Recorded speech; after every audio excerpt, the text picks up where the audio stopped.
As we all know, a Philadelphia Eagles legend and Jason Kelce has stepped down, and there are some ramifications to him doing so, financially as well as in the starting lineup. So we're going to look at that as well as address a few other things connected with the Eagles and look around the league to see what is going on. Because next week, it's money season. What's up? It's your boy Cintron coming back at you with another analysis video. And I kid you not, that's my real name. Jason Kelce's retirement aftermath.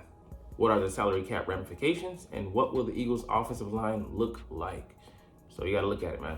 Because definitely it's in flux and these guys are in the running. And why they got this dude sitting up here like a target? Like, we want to go face, who's our starting tackle? Anyways, you know what I'm talking about. Why are you making him a target? He was just a rookie. Anyways, let's start with the cap. So even though Jason Kelce is retiring, retired players don't just have that money disappear. They are still on the books. And we are on the hook for $25 million in dead cap money. Yes, that is a big chunk. Thankfully, next season we're going to most likely be bailed out by the salary cap taking another jump. Who knows? It's at 250 million, 54 million this year. It could go to 280 or something like that. That would tremendously help us out and kill some of that money for next season. But we'll be on the hook for 8 million this year, 16 million next year. That's gonna hurt. But like I said, next year it could be mitigated by that jump in the salary cap ceiling. So we're gonna keep on the roster until post June 1st. That way we can spread the cap out over 2 seasons instead of it, having to take it on all at once. That would effectively kill a lot of our space for willing and dealing this year, and you know how we ain't gonna have that. So it's not as bad as a number as you think, because it's 10, but with like 1.5 million saved and us keeping it off the books until June 1st, then we can have that savings. But still a big number, and which is why I'm like not a huge fan of some of this blowback, because you're just kicking the can, proverbially speaking, down the road. But then again, like it allows Howie to do some of the amazing willing and dealing he's able to do. Work the cap, be the numbers guy, work his magic, I should say, massage the cap generally. But eventually you have to pay the piper. And there's some years, like I forget, a couple years ago when we weren't able to do anything, we were inactive in free agency, thanks to that finally that fuse, the hitting the fuse. Anyways, so what now along the offensive line? So we're gonna look at the offensive line as it is, or as it was. What outstanding starting five. What we're gonna do is plug Juergens in. He was originally drafted to do, take Kelce's spot. He actually was handpicked by Kelce himself. Now right guard is the big piece. We have 3 options: free agency, current roster, or the draft. It could be a mix and match of those things, because after Cam Juergens moves over, there's some depth that has to be replaced there, right? He was the number 1 guy, and he retired, so that creates a spot there. He moves over, but how's that affect the depth here? And then the guys that we have on the roster, are they adequate, or are we going to fill in? Because we actually have to have we have to fill in regardless, because there's some guys leaving in free agency, scheduled to leave, like Sue Opeta, Jack Driscoll. Could you slide him in there? We don't know. But I would most likely say that the Eagles go with first in-house candidates and Tyler Steen to look for him to fill that gap. If he can't, or we just we projected he can't. He struggled some in his lone start, filling in for Cam Juergens when he was out with his, I think, foot injury. And results were mixed. He didn't give up a sack, but he gave up some pressures. But he was better in preseason filling in at tackle, so left tackle to be specific, the position he played in college. So do we keep him as a swing tackle, project there, or do we continue to cross train him, and hopefully he can fill in there? And then Lane Johnson's going to give up the ghost sometime. So what do we do there? I believe that we should dip into that offensive tackle, the depth of it this year. There's so much there to be had, and a guy that might go earlier is going to get pushed down due to priority at other positions, and just the overall depth of the tackle class. not devalues those guys. It just preserves their value for a later draft date. But there's some options. So Tyler Steen, like I said, Jack Driscoll. Jack has some right guard experience. 2021, he played 438 snaps there.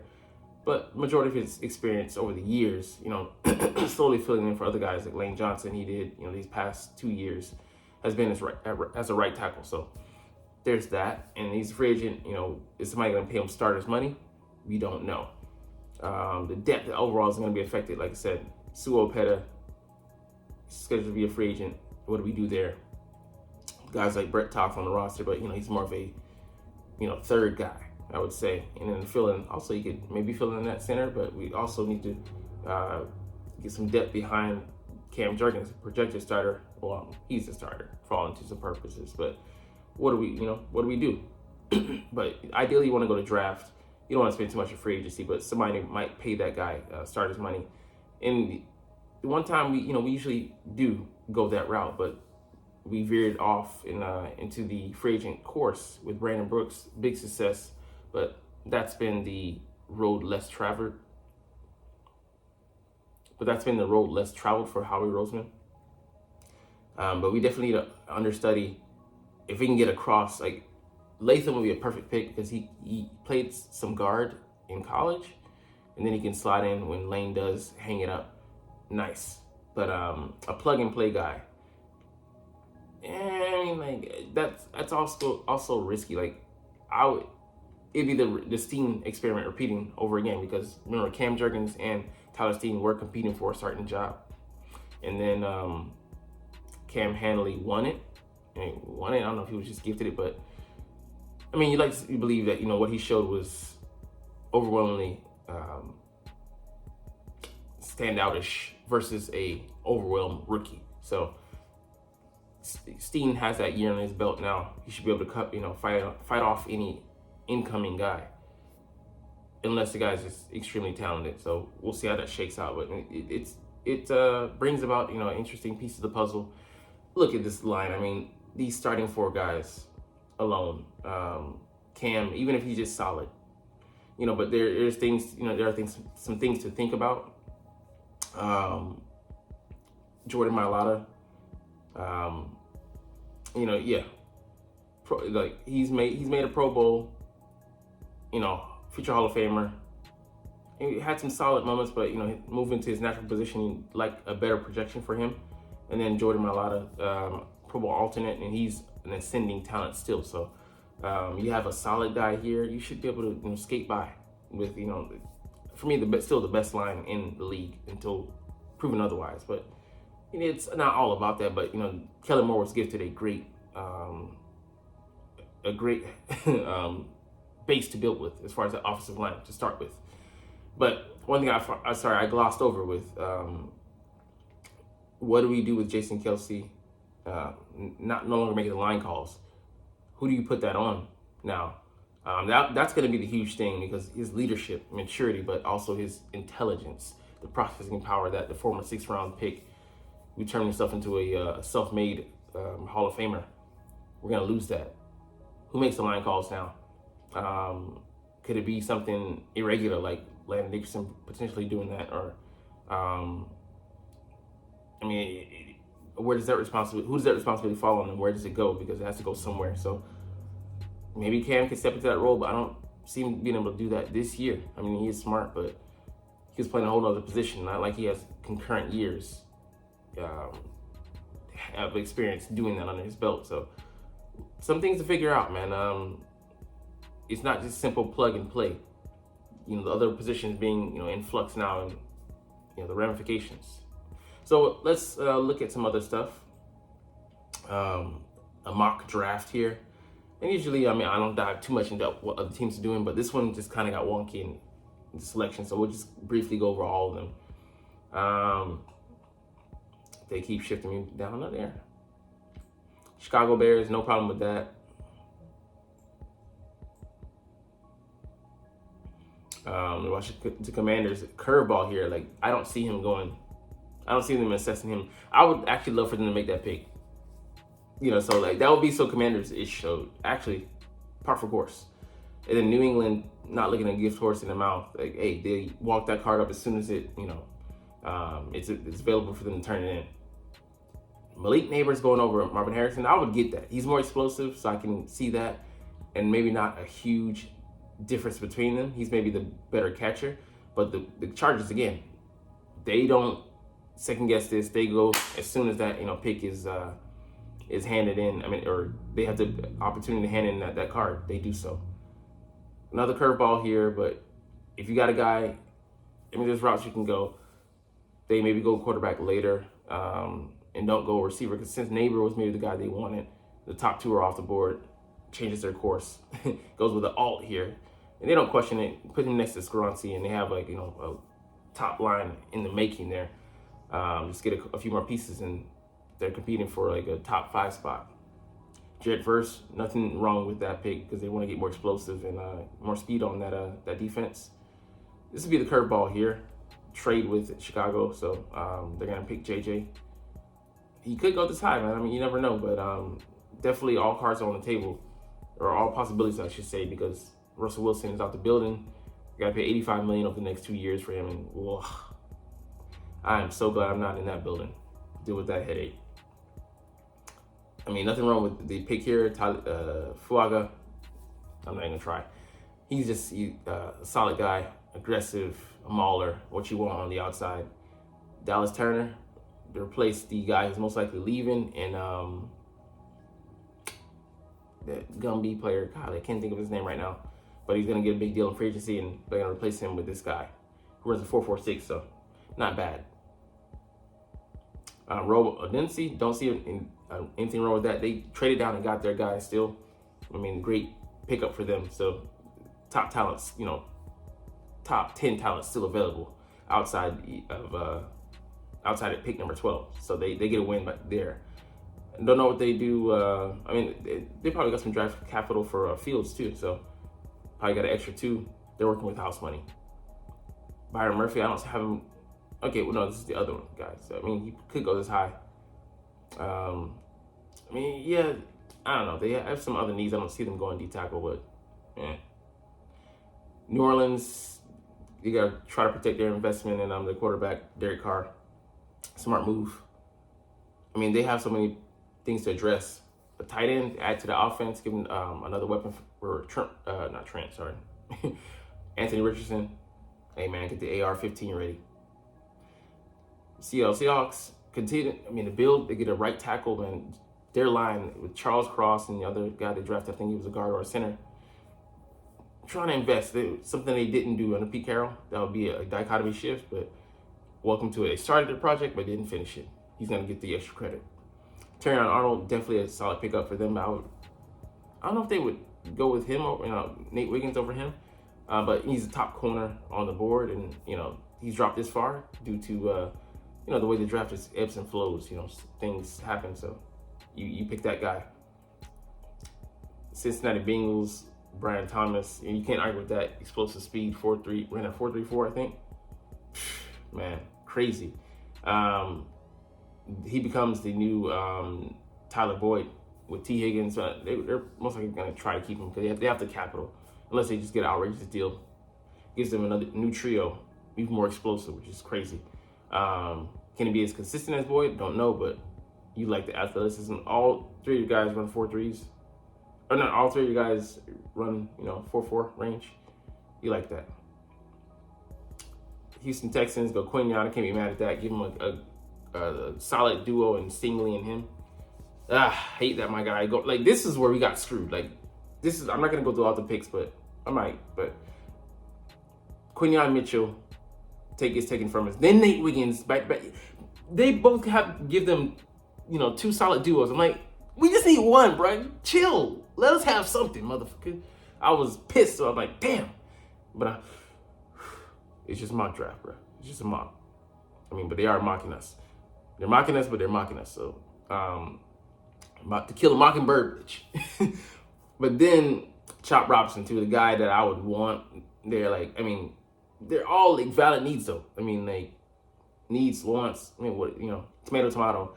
But yeah, those 2 guys going down. I don't know if they're gonna extend I think Bradley Chubb still has them on the books. He's on the books with them, as well as, I mean, Jalen Phillips, I think, is a free agent. But, man, that would be a great trio. I don't know if they keep all three of them. I mean, no, they ain't got money, so I don't know if they can keep any of them. That would be a replacement for them. So, but we trade here with the Bills? What the I mean, they pick up this, you know, I mean, he's above average athlete, but I almost said average, but, you know, whatever. Then Tyler Guyton, the guy I would also want, you know, who has the, you know, guard possibility play, you know, cross training that we talked about. Man, give me this guy. Amarius Mims. No. I mean, Dallas gets a guy, you know, they get to replace Tyron. Hey, awesome. Yeah, I think, yeah, definitely put Tyler over there. Let his athleticism take over. He was a very good left guard last year, and, you know, he's just going to continue to grow. Duke Barton. And, I mean, yeah, David Bakhtiari is not going to be there. So you got to try to get somebody. I don't know if they put him exclusively on in the interior, but, you know, it is what it is. Kool-Aid McKinstry, they could wait, but they shore up receivers, so they, you know, they're maybe free to go here and then try and keep who is it they tag with their safety they tag with the franchise tag. So continue to build, and I think they let one corner that is going to go into free agency go, and then go with Younger. Yeah, no problem with that. Jackson Powers, Johnson, they have a whole bunch of holes they need to plug. Adonai Mitchell? Like, no, bro, no. Like, I mean, I get it. He runs a 4.34 as well, 6'2", 205. Man, we need some talent. We do need talent behind AJ Brown and Devonta Smith. There's nothing really there. The fact that we've been able to skate by the past year and 2 years ago and in this past year with what we had behind them, without we need either of those guys getting seriously injured, we were kind of, you know, hedging the bet really hard. And, you know, the hedge fund, if we'd have had to pay out, it would have been a huge penalty. But I get it. Yes, but I would have gone for Worthy. Like, if I'm going to go with somebody, I'm going to go with... He didn't run a 4.27. He ran a 4.21. Like, that's game-breaking speed. And I get he's so similar to Devonta, but you have the luxury because he's coming in. He can just be a weapon. Jet sweeps, trick plays. I mean, I'm throwing the whole kitchen sink at you. I mean, I get that's game-changing speed too. He automatically becomes the fastest receiver, one of the fastest players on our roster, period. But go and get Xavier because he's worthy. I mean, the man's worthy, bro. So I would just close it out since we're this close. Good fit. They give Aiden Hutchinson a running mate here to go with. You gotta love it. Cooper DeJean, great value for them. They pair him with the skinny kid on the other side, but he also has the flexibility to play safety for them if they want him to, so we'll see. But interesting, the Ravens trade out. You know, at this point, the guy they want is available later. Or, I mean, you read the tea leaves and see. You know, you can move up, move down, and try to, you know, get what you want, or try to get the outcome that you want. Zerzan, really? I don't think they would go interior. They have other priorities they need to get to. They might be doing some cost cuttings there in the middle. This might be a sign of that. Eric Armstead not being back, so. But Xavier Worthy, bro, goes to the Chiefs, the worst case scenario for the league. Pat, you give Patrick Mahomes someone faster than Tyreek, and he's like playing with them toys there. No, this is the end of the Disney universe. Toy Story is gonna end it all. But those are the picks. I don't make them, whatever. But it was interesting. All right, now we gotta get to some developments around the league, man. There's just so much happening, so much influx. So Justin, I'm not even gonna try to attempt the last name. Madubuike. Sounds like Bukake. Anyways, he gets tagged. Figured that was happening. Not gonna let him go scot-free. On his talent to actually help build that awesome defense they have with those fast-flowing linebackers. Come on, man. Howie. All right, Brian Burns get tagged. No surprise here because they weren't willing to give him up, you know, for like 2 1s and then a 2. They were gonna keep this guy. They're trying to build something there. Cut Hayden Hurst, not great production last year. 3-year deal, so they cut him after the first year. Makes sense. Jalen Johnson, you gotta pay to play, and then you gotta pay to negotiate as well. So I mean, like double doink on that. I mean, I didn't even mean to do that, Bears, but you know, I'm a Philly fan, so. Dalton Schultz gets some early money. That pre-free agency contract, $12 million on a 3-year, $36 million deal. Hey man, shout out to him. Franchise tag is applied to Michael Pittman. He gets that. So I mean, 21.8. He has to like that. A huge upgrade from his rookie contract. These franchise tags are just being given out like candy. You know, Jack Anderson contract extension. So they're trying to protect their AR-15. You know, set it up on a nice little prop so it can be steady when it fires off. Bars. All right. Josh Allen gets that expensive franchise tag, $24 million. He loves it, but they cut a lot of people, starting safety, starting corner, and their D tackle. So they're making space. 10.5 cap hit. So they're getting saving that money. We gonna save that money. All right, the Chargers cut Eric Kendricks, and Howie's eyes got big. See, this has got to be one. Howie, stop, bruh. Stop. Invest, not pay less. Let's see. The Miami Dolphins, they got to cut people just because, I mean, I don't know. Look them up, man. See. Now, there is value to be had. Don't get me wrong, but they ain't got the money. They ain't got no money. All right, don't even really know. Just extra. Kyle Duggar, this one hurt my heart. I'm like, damn. Xavier McKinney might just moved up a step because 13.8, and you gotta, you know, like pay to play, and then you gotta, you know, pay to negotiate. Nope. No, I'm not. You know, you gotta pay to get in the club, and then you gotta pay when you get to the town. You finish strip away all my shit. You can what you want from you, but not from me. But yeah, running backs aren't being treated nicely. I don't think anyone has gotten a tag, and they won't. And even as great as Saquon is, if he was healthy, then I think they might have considered it, but they're gonna let him go. No surprise here with CJ. He hasn't produced. Over the course of 2 years, he had 290 yards. He got paid handsomely for those numbers. The whole secondary is being cut in Seahawks land. Quandre Diggs, Jamal Adams, and you know, it's been long overdue. They paid too much to get, you know, what they did in return. And it was Antoine Winfield, that's what I was talking about. They tagged him, so another safety off the market. Free agency is gonna be more interesting to build up to it. I mean, less people are on the field, more money being doled out to those that are on the playing field. But anyways, we're gonna get up out of here because you're not even watching, but it's all good because I love making these videos and I love talking about the Eagles and the league. But anyways, like I said, we're gonna chunk deuces, but as always, it's fly Eagles fly, and let's motherfucking go. Like, comment, share,